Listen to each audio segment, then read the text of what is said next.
નમસ્કાર મિત્રો, સ્વાગત છે તમારું આજના એક નવા વિડીયોની અંદર.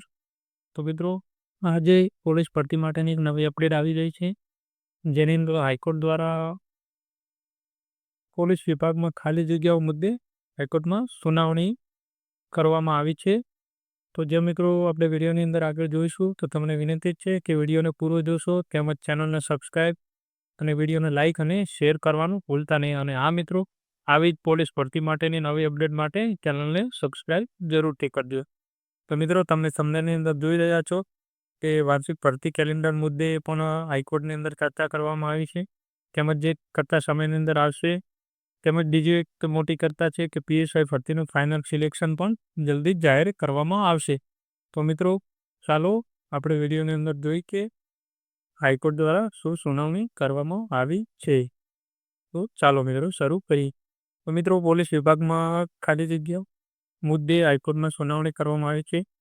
એટલે કે પોલીસ વિભાગની અંદર કેટલી ભરતીઓ જગ્યાઓ ખાલી છે, જેની લિસ્ટ સરકારમાંથી મંગાવવામાં આવશે પોલીસ ભરતી બોર્ડનું, તેમજ જે હાઈકોર્ટ દ્વારા મંગાવવામાં આવશે, જેની સુનાવણી હાઈકોર્ટમાં કરવામાં આવી. તેમજ બીજી મહત્વની સૂચના એ પણ છે કે ફાઇનલ સિલેક્શન લિસ્ટ ક્યારે જાહેર કરાશે પીએસઆઈનું, આ મુદ્દે પણ હાઈકોર્ટની અંદર ચર્ચા થઈ છે. તો મિત્રો, તે પણ જલ્દીથી આવે એવી શક્યતા છે, જે ઓક્ટોબર નવેમ્બરની અંદર આવી શકે છે, એવું હાઈકોર્ટમાં કહેવામાં આવ્યું છે સરકાર દ્વારા.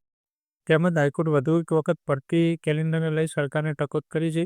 હાઈકોર્ટ દ્વારા સરકારને કહેવામાં આવ્યું છે કે પોલીસ ભરતી બોર્ડ માટેનું કેલેન્ડર તૈયાર કરવામાં આવે, જેથી કરીને વિદ્યાર્થીઓને તૈયારી કરવાની અંદર સરળતા રહે, તેમજ વિદ્યાર્થી બીજી ભરતીની તૈયારીની પણ તેને ખબર પડે કે ક્યારે ભરતી આવશે, તેમજ ક્યારે રનિંગ હશે, કઈ તારીખે એક્ઝામ લેવાશે, જે બધી વિદ્યાર્થીને ખબર પડે, જેથી કરીને કોઈ ભરતીની તૈયારી કરતો હોય કે વિદ્યાર્થીને કે ભરતીની તૈયારી કરવામાં સરળતા રહે. તેમજ વાર્ષિક ભરતીની કેલેન્ડર તૈયાર કરવું, જેવું હાઈકોર્ટ દ્વારા કહેવામાં આવ્યું છે.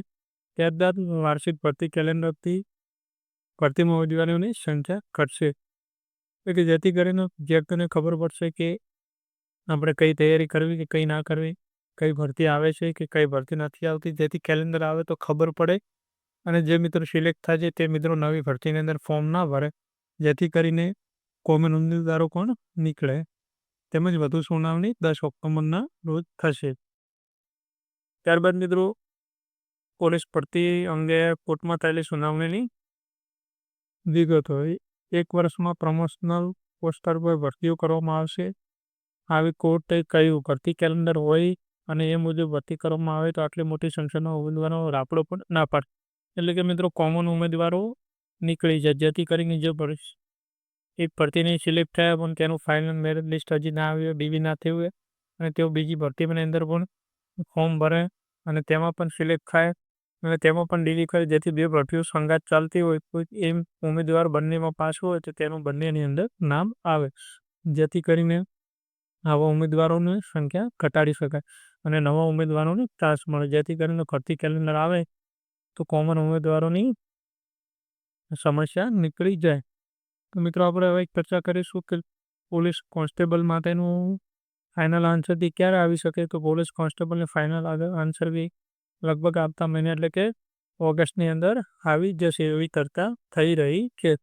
તો મિત્રો, 99% ઓગસ્ટની અંદર આવી જ જશે એવી માહિતી મળી રહી છે. તો મિત્રો, જલ્દી આવી શકે છે ઓગસ્ટની અંદર. તમે તેનું મેરિટ કેટલું રહેશે તો મિત્રો કોમેન્ટની અંદર જરૂરથી કહેજો. તો મિત્રો, આ હતો આપણો આજનો વિડીયો. કે મિત્રો, વિડીયો તમને કેવો લાગ્યો કોમેન્ટની અંદર જરૂરથી જણાવજો. તેમજ ચેનલને સબસ્ક્રાઈબ, વિડીયોને લાઇક અને શેર કરવાનું ભૂલતા નહીં. જય હિન્દ.